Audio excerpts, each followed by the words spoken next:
Oh, hello. Please, won't you come in? Let me introduce myself. My name is Mrs. Beatrice Petticoat. You're just in time for my favorite story. I was just preparing to read The Night Before Christmas by Clement. This was one of my childhood favorites, as my own mum read it to me and my sister every Christmas Eve. Please relax by the fire and let's read The Night Before Christmas. 'Twas the night before Christmas, when all through the house not a creature was stirring, not even a mouse. The stockings were hung by the chimney with care, in hopes that St. Nicholas soon would be there. The children were nestled all snug in their beds, while visions of sugar plums danced in their heads. And Mamma in her kerchief and I in my cap had just settled down for a long winter's nap, when out on the lawn there rose such a clatter. I sprang from my bed to see what was the matter.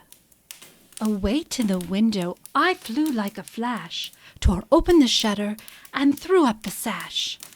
The moon on the breast of the new-fallen snow gave a lustre of midday to the objects below, when what to my wondering eyes should appear but a miniature sleigh and a tiny reindeer, with a little old driver so lively and quick, I knew in a moment it must be Saint Nick. More rapid than eagles his coursers they came, and he whistled and shouted and called them by name. Now Dasher, now Dancer, now Prancer and Vixen, on Comet, on Cupid, on Donner and Blitzen, to the top of the porch, to the top of the wall. Now dash away, dash away, dash away all. As dry leaves that before the wild hurricane fly, when they meet an obstacle mount to the sky. So up to the housetop the coursers they flew, with a sleigh full of toys, and St. Nicholas too. And then in a twinkling I heard on the roof the prancing and pawing of each little hoof. As I drew in my head and was turning around, down the chimney St. Nicholas came with a bound. He was dressed in all fur from his head to his foot, and his clothes were all tarnished with ashes and soot. A bundle of toys he had flung on his back, and he looked like a little peddler just opening his pack. His eyes, how they twinkled! His dimples, how merry! His cheeks were like roses, his nose like a cherry. His droth little mouth was drawn up like a bow, and the beard on his chin was as white as the snow. The stump of a pipe he held tight in his teeth, and the smoke it encircled his head like a wreath. He had a broad face and a round little belly that shook when he laughed like a bowl full of jelly.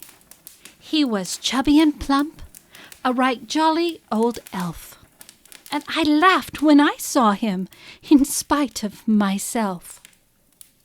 A wink of his eye and a twist of his head soon gave me to know I had nothing to dread.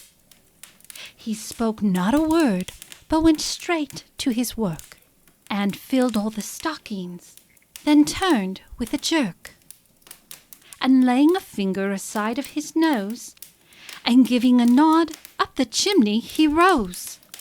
He sprang to his sleigh, to his team gave a whistle, and away they all flew like the down of a thistle. But I heard him exclaim, ere he drove out of sight, "Merry Christmas to all, and to all a good night." Oh, thank you so much for joining me. I hope you've enjoyed this story as much as I have enjoyed reading it to you. The Night Before Christmas by Clement. Western Publishing Company, 1963. A Tale book. Ho, ho, ho! Merry Christmas!